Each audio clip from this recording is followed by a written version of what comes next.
नमस्कार सर्वांना. आज आपण बनवणार आहोत बाजरीच्या पिठाचे धिरडे. तर त्याच्यासाठी मी साहित्य सांगते. मी 1 वाटी बाजरीचं पीठ घेतलेलं आहे. तुम्हाला कमी जास्त तुमच्यानुसार तुम्ही घेऊ शकता. अर्ध्या वाटीला थोडासा कमी असा रवा घेतलेला आहे. मीठ घेतलेलं आहे, कांदा घेतलेला आहे, मिरची, कोथिंबीर, लसूण. तर आता आपण हे मिक्स करून घ्यायचं. तर मी पीठ याच्यात ओतून घेतलेलं आहे. आता आपण याच्यात रवा ॲड करून घ्यायचा. रवा ॲड केल्यानंतर मीठ टाकून घेते. कांदा, मिरची आणि लसूण मी म्हणजे आपलं कुटून घेते.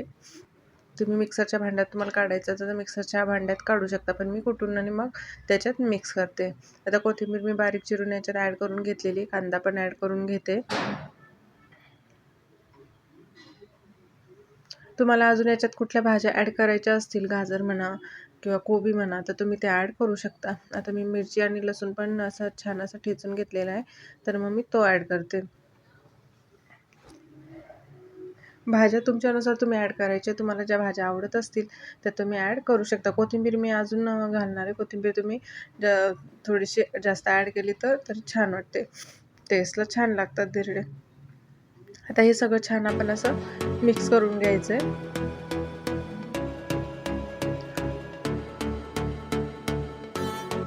तुम्हाला जर गाजर, बीट पण आपण याच्यात ॲड करू शकतो. बीट, गाजर, कोबी.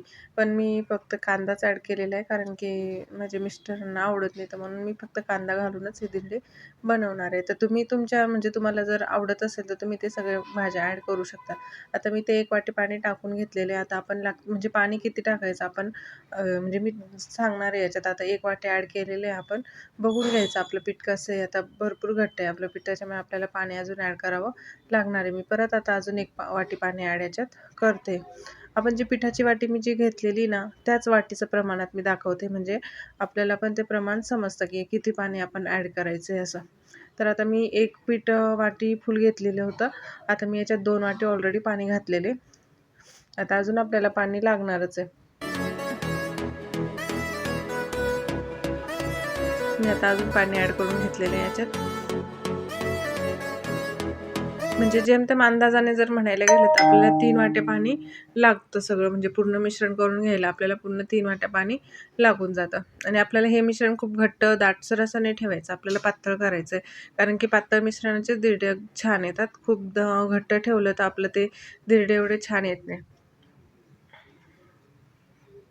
मी तेव्हा अर्धी वाटी घेतलं होतं, आता परत अर्धी वाटी घातलेलं आहे. आणि तुम्ही बघू शकता आता आपलं पीठ छान असं मिक्स झालेलं आहे आणि पातळ पण झालेलं आहे. आता तुम्ही यानुसार तुम्ही पण तुमचं पीठ असं भिजून घ्यायचं आहे. खूप घट्ट नाही ठेवायचं आणि खूप पातळ पण नाही करायचं.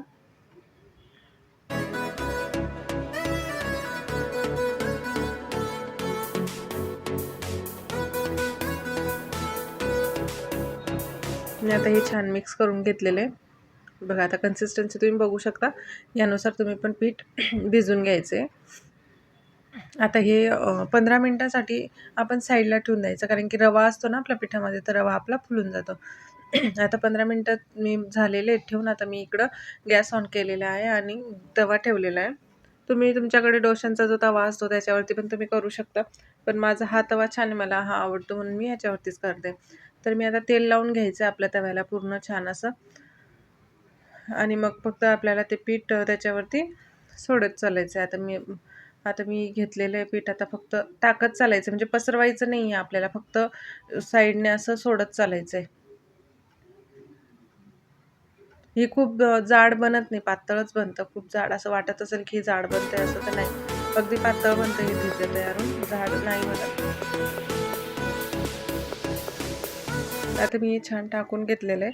आता हे 2 मिनिटं आपण मीडियम गॅसवरती छान परतून घ्यायचं आहे. तर आता आपण थोडंसं आहे ना साईडने पण याला तेल सोडायचं आहे आणि वरतून पण थोडंसं तेल टाकून घ्यायचं.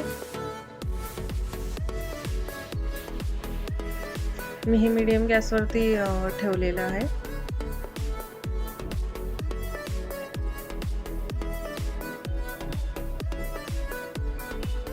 आता मी साईडने तेल बघू शकता, मी साईडने थोडं थोडं तेल सोडून घेते आणि वरतून पण थोडंसं टाकून घ्यायचं, म्हणजे खालची पण आपली जेव्हा बाजू आपण पलटतो तेव्हा ते छान असं परतून होतं. आणि हे बनवायला अगदी 5 मिनिटात बनवून तयार होतात. खूप मेहनत नाही आहे, काहीच नाही आहे. नाश्त्याला तुम्हाला जर सुचत नसेल, रोज पोहे, उपमा वगैरे खाऊन कंटाळतो आपण, तर आणि हे पौष्टिक खूप आहे, पौष्टिक पण असतं आणि लहान मुलांना तर नक्की द्या, कारण की लहान मुलांना पण खूप आवडतात. माझी मुलगी पण खूप आवडीने खाते. तुम्ही ट्राय करा, तेव्हा तुम्हाला कळेल. ही टेस्ट अगदी सुंदर लागते याची टेस्ट खायला आणि खूप सॉफ्ट बनतात. तुम्हाला कडक हवे असतील, म्हणजे असं कुरकुरीत हवे असतील, तर तुम्ही ते थोडेसे अजून पातळ टाकायचं, म्हणजे ते कुरकुरीत पण बनतात.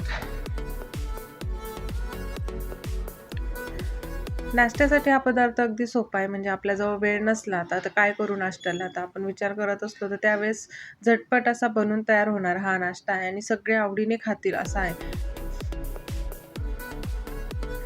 आणि बाजरी ही पौष्टिक असते खायला. आपलं बाजरीच्या पिठापासून आपण पदार्थ बनवतो. आता समजा तुम्ही बाजरीचं पीठ, आता हे आपलं हे बनून झालेलं आहे. आता मी छान परतून घेतले दोन्ही साईडने. मी आता एका डिशमध्ये काढून घेतलं. आता परत मी एकदा टाकून दाखवते दुसरं पण. आता परत थोडंसं तेल आपण परत तव्याला लावून घ्यायचं, म्हणजे खालून आपलं चिटकू नये म्हणून. आणि छान सोपं आहे, निघून येतं, चिटकत नाही आपलं धिरडं बिलकुल पण.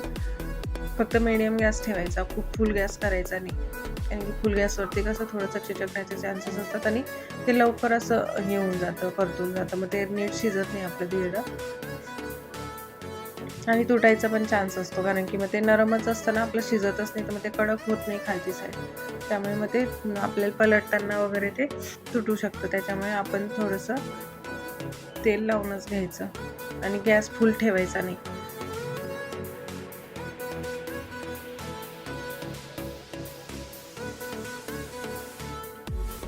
तर आपलं हे दुसरं पण तुम्हाला बनवून दाखवलेले. याप्रमाणे तुम्ही पण बनवून घ्यायचं. आता हे 2 मी बनवून ठेवले होते, आता काढलेले आणि आता हे तिसरं टाकलेलं आहे. आता बघू शकता आपलं धिरडं छान असं रेडी झालेलं आहे. त्याच्याबरोबर मी शेंगदाण्याची चटणी बनवलेली आहे.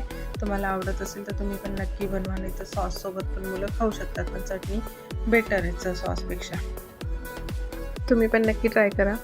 आवडलं असेल तर लाईक करा, शेअर करा, सबस्क्राईब करा. थँक्यू. धन्यवाद.